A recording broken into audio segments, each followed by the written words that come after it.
Assalamualaikum warahmatullahi wabarakatuh. Perkenalkan, nama saya Zahra Anissa Nais, MPM 10 12 20 36, kelas C2 Manajemen. Di video kali ini, saya akan menjelaskan atau mempresentasikan mengenai analisis reputasi online dengan judulnya yaitu kasus Drizzle Coffee, konsumen diusir karena memakai lip balm, reputasi jadi taruhan. Drizzle Coffee merupakan coffee shop yang cukup terkenal di kota Bandung. Mereka sudah punya beberapa cabang dan mereka juga banyak dikenal oleh anak muda maupun kalangan lainnya. Drizzle Coffee juga memiliki tempat yang PW, cozy, dan enak buat nongkrong. Mereka juga aktif di sosial media seperti Instagram maupun TikTok, entah itu membuat konten ataupun yang lainnya.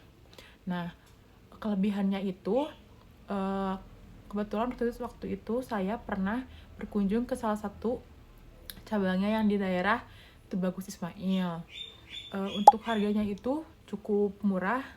Untuk kalangan coffee shop lainnya ini tuh tergolong murah karena mulai dari belasan ribu aja udah dapat kopi. Terus juga tempatnya enak banget, dingin, PW juga buat nongkrong. Cuman untuk kekurangannya mereka ini tuh belum punya menu makanan.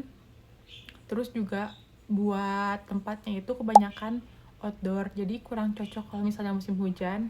Dan pada saat itu tuh saya memesan menu hot coklat, tapi mungkin karena faktor cuaca di daerah Dago yang dingin, jadi minumannya itu jadi cepat dinginnya lagi. Nah, isu ini terjadi pada saat itu saya sedang scroll-scroll sosmed, yaitu di TikTok. Saya melihat ada berita tentang Drizzle Coffee ini.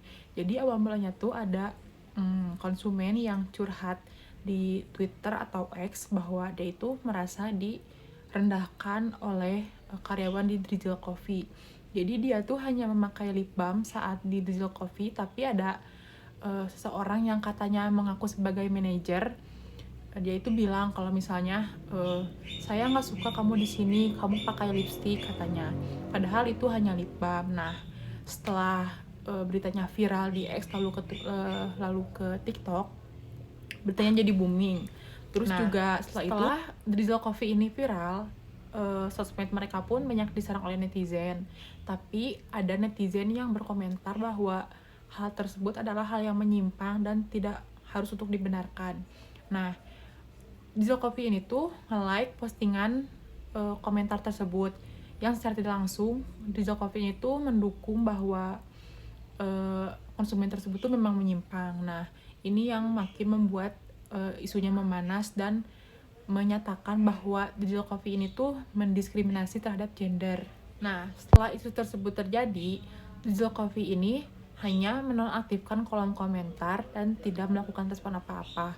Menurut saya, hal tersebut seperti menghindar dari masalah. Tapi beberapa hari kemudian mereka mengaktifkan lagi kolom komentar dan membuat klarifikasi atau pertanyaan bahwa mereka itu bersalah dan mereka sudah memecat karyawan tersebut yang menghina, dan mereka juga mengaku akan melakukan pelatihan terhadap karyawan yang lainnya. Hasil dan dampak dari isu tersebut, nama Drizzle Coffee jadi tercoreng, dan banyak orang yang nggak tahu Drizzle Coffee mungkin jadi tahu tapi dengan hal yang negatif. Tapi waktu itu saya kesana lagi ataupun ada beberapa kali saya lewat, Drizzle Coffee ini tuh masih tetap ramai, mungkin karena harganya yang murah dan tempatnya yang cozy untuk nongkrong.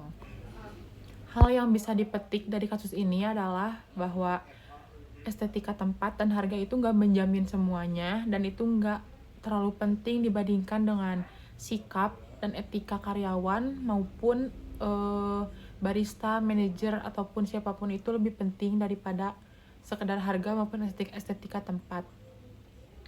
Kemudian hal yang bisa dipelajari dari kasus ini adalah mungkin bisa memberikan SOP atau pelatihan kepada karyawan lagi yang lebih mendalam mengenai SOP bagaimana sih menyikapi pelanggan.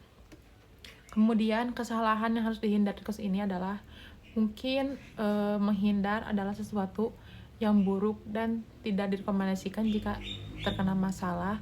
Kemudian juga like komentar yang negatif itu juga akan membuat citra brand menurun. kesimpulannya adalah reputasi online di zaman sekarang itu sangat krusial. Apalagi dengan netizen sekarang itu yang sudah mulai aware. Seperti contoh kasus Rizal Covid tadi, walaupun dengan kesalahan staf ataupun karyawan yang cukup kecil, tapi bisa menyebar dan meluas kemana-mana. Tapi mungkin bisa dibilang cara menanggapi atau respon dari Rizal Coffee ini tuh berhasil. Makanya sekarang Rizal Coffee pun tetap ramai dan dipenuhi oleh pengunjung. Sekian dari saya. Wassalamualaikum warahmatullahi wabarakatuh.